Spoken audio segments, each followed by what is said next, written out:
Awesome to be back at JMA. See some old friends. Obviously, Lock Haven, my alma mater. Got to see some friends and my ex-coach, so that was pretty cool. Good to see some of the fans back in here. Excited. Kind of didn't like obviously the way it started wasn't great. Slow all the way up really until Turley hit a big reversal. But then once we got going, got up through the upper weights, huge.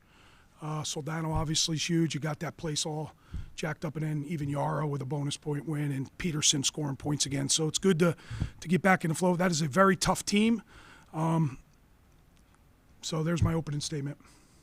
Scott, take us through the whole situation when having him way up a weight tonight. Yeah, and the reasoning. Yeah, I'll make it real simple. This is an 84-pounder right here, and this is what we needed to do for the team today, and knew he would give an incredible effort and a great spark, and that's exactly what we got out of him. So we'll probably have pause for Sunday, just a little dinged up and didn't need to do it. And so he wanted to bump up and wrestle, and obviously I'm confident in that approach, and that's kind of what happened. And one more thing.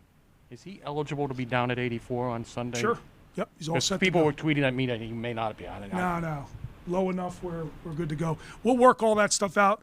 Shane, Brian, some really, really good dialogue between both guys. We have a lot of wrestling left, still a first semester left, and then the Midlands Championship where we'll figure this thing out. But all hands on deck. That's the way we're going to have to go all year long with this team. Shane now with two straight ranked wins, of course. Another big one today. What did you see from him?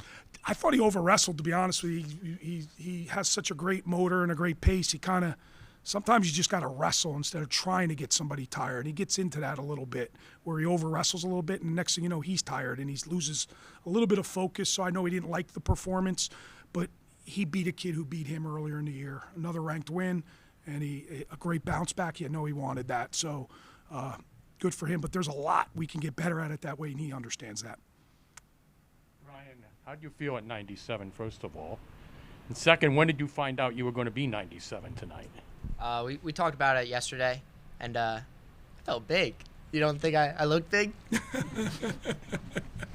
No, I felt good. I felt healthy, walking around at a natural weight, weighing in pretty light, so it felt good. And what did you hit? What did I have? What did you hit? Move. Oh, that's my classic move. I've hit it since I was second grade. They call it the Soldano. Obviously a special match for you, like you said. How did you put those emotions aside, and just focus on? Yeah, I never really got caught up in it, to be honest with you. I obviously love that place, and I have a good relationship with Scott Moore. He's doing an incredible job, but I never put him on the schedule because I knew they were tough, and we owed him one. We went, I think it was 2017, 2018. We went in that building, and they put it on us a little bit. So it's been a while, but glad to get that back, and I'd love to go back there next year. I have so much respect for. Obviously, I went there, but it's a small school, and they don't have the resources that we have at Rutgers, and they do just an incredible job. So I would love to continue to wrestle those guys, and they're hard-nosed and they're tough, and it's really good. This will set us up going forward, and you kind of saw that up and down the lineup. They were good, and 33, they get out of here with one, right? So, but that's good. It's good for our guy. He'll be much better for it. Coach, was there a message at intermission because of the slow start, and all of a sudden there's a lot more juice back in the building, especially with 2 falls, tech fall, and a lot of points being scored at that point? Yeah, no, I don't think. I mean, you just trust your guys. You game plan all week, you prepare all week. Each kid is incredibly different.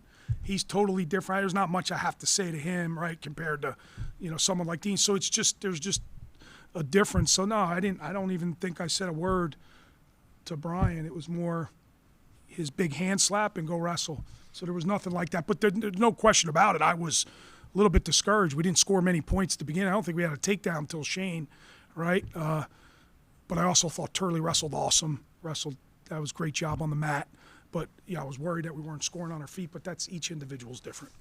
I know it's early, but what was the biggest takeaway between Shawver and Noto? It could be another match you see at NCAAs. Yeah, it's a 7-point move, I think, in the middle of that second period. That can't happen, and Dylan knows that. And when you got 2 high-level guys like that, those little situations, they'll kill you, they'll hurt you, and you just learn from it. You learn from it. I just think we relaxed there on the edge, and a reversal turned into 4 backs. 2 and 4, so 6-point move, and when you got 2 guys, 2-time All-Americans, hard to come back from that.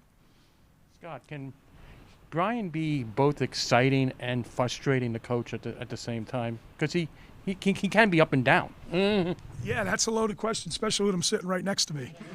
Right? But no, I think, listen, yeah, I guess, because I know how good he is, and I know how talented he is, and I don't want to ever think we're quitting on him, because we're not. But yeah, there's times we're certainly frustrated, because I know he could beat every guy in the country, and then I think he understands guys have figured him out. Like, if you just stop wrestling him there and get back on your feet. And I think maybe in high school that didn't happen. So a little bit of that would carry on, and the wrestling would carry on, and like tonight, it would win out. So yeah, I'm not frustrated with him. I just know there's a level he can get to, and it's probably the reason why he came here, and we want to get to that level. So until we do, I wouldn't call it frustration. It's a work in progress, and we'll be better down the stretch. And Brian, are you always kind of looking for the home run? I mean, if I can get a pin, I want to get a pin. You know, there's nothing like hearing the JMA get up on their feet. So, yeah, I'm looking for the home run.